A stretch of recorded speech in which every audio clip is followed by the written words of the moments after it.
It's news time. Information is power. Be current. The news headline: Biafra. AGO4 gives update on treasonable felony trial of Nnamdi Kanu on as IPOB cancels sit-at-home order. Ifeanyi Ejiofor, the lead counsel to the detained leader of the indigenous people of Biafra, has confirmed and given update on the next hearing in the treasonable felony charges preferred against Mazi Nnamdi Kanu by the Nigerian government.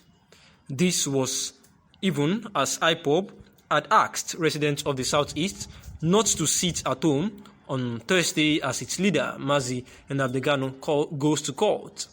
A more powerful media and publicity secretary of IPOB, in a statement, partly said, "We wish to inform Biafrans, friends of Biafra and lovers of freedom, that our leader, Mazi Nnamdi Kanu, will be in court tomorrow, December 2, 2021 in Abuja.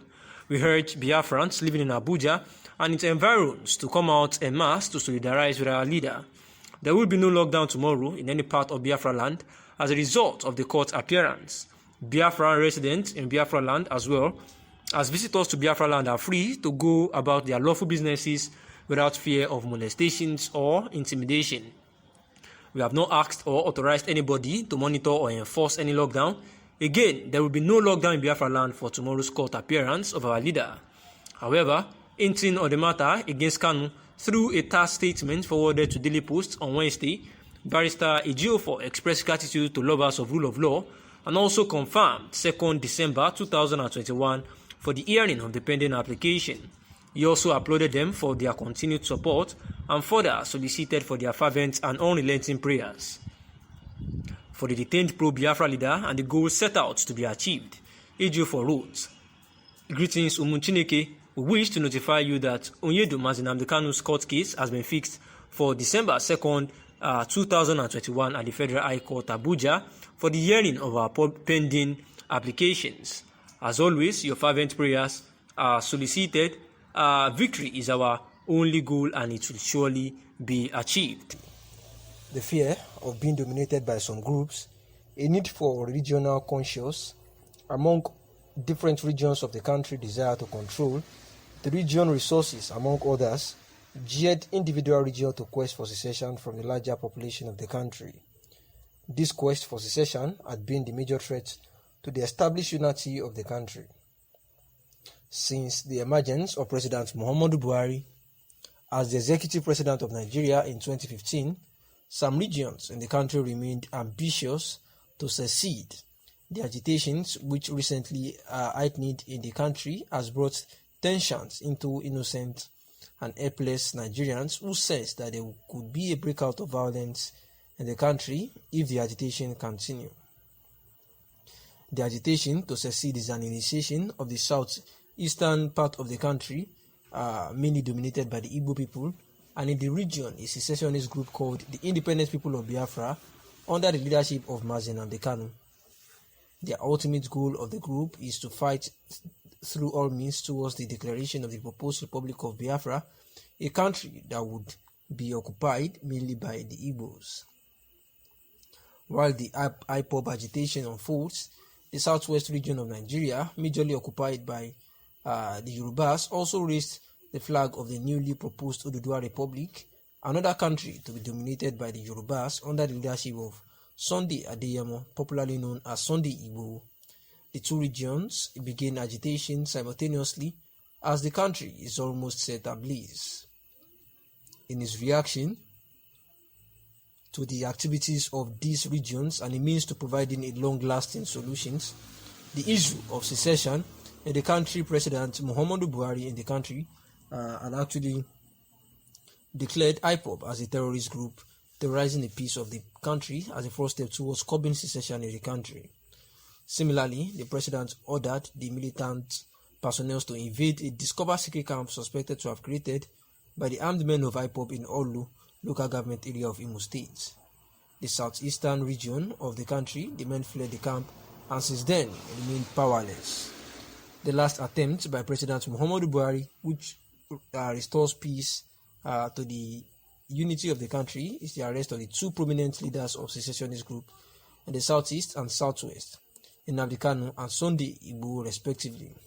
The IPOB leader, Nnamdi Kanu, was arrested in Kenya in his attempt to escape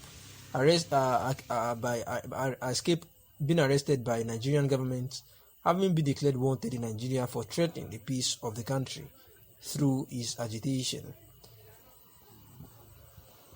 The said Nnamdi Kanu remains in Nigeria custody to date, awaiting trial accordingly.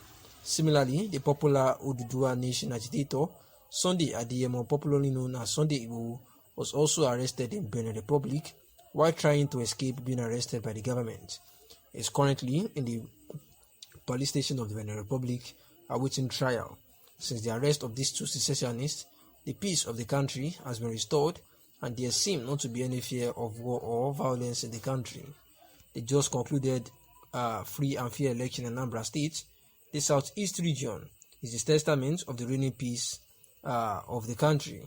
The IPOB, which had earlier made a threat to give no room for any form of election in the state, was nowhere to be found before and during and also after the election. Southeast. The group maintained that the crisis rocking the region is instigated by the actions or inactions of certain forces embedded in the current federal administration in Nigeria. Therefore, it says that any political solution to the crisis is a welcome decision and is no way an interference with the judiciary because the president, through his Attorney General of Federation, instituted the persecution of Nnamdi Kanu. First and foremost, the crisis started when the president refused to accord the Igbo nation the constitutionally mandated and required equity and equality of Nigeria by not considering anybody in the southeast to head any security under his watch. Nobody from the southeast is holding any command or leadership position of a security institution under this current dispensation.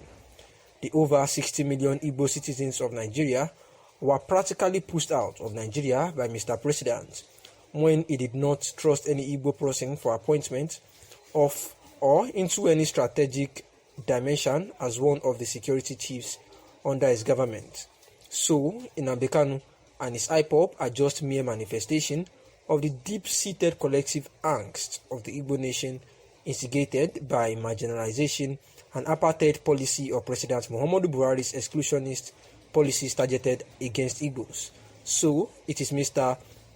President that caused the problem in the first place. So, he should resolve it by releasing Nnamdi Kanu unconditionally and ending the systematic persecution in the High Court of Nnamdi Kanu. Nnamdi Kanu's alleged offences, which is broadcasting through his IPOB radio station in the remote part of London, is not up to 50% of what Nasir El-Rufai or Sheikh Gumi have done and said against Christians and southern Nigeria, but they are free. But Nnamdi Kanu is detained because he is Igbo. Nnamdi Kanu has not done or said half of what Sheikh Ahmad Gumi has done or said in the media, yet he is a free man moving around with security, whereas the other one is still in detention because he is an Igbo man and his life is still threatened. Gumi mingles with terrorists, but he is free. Nnamdi Kanu set up an agitation organization called IPOB to campaign peacefully for self-determination, but he is in detention and his life is under severe threat due to grave conditions under which he is being detained.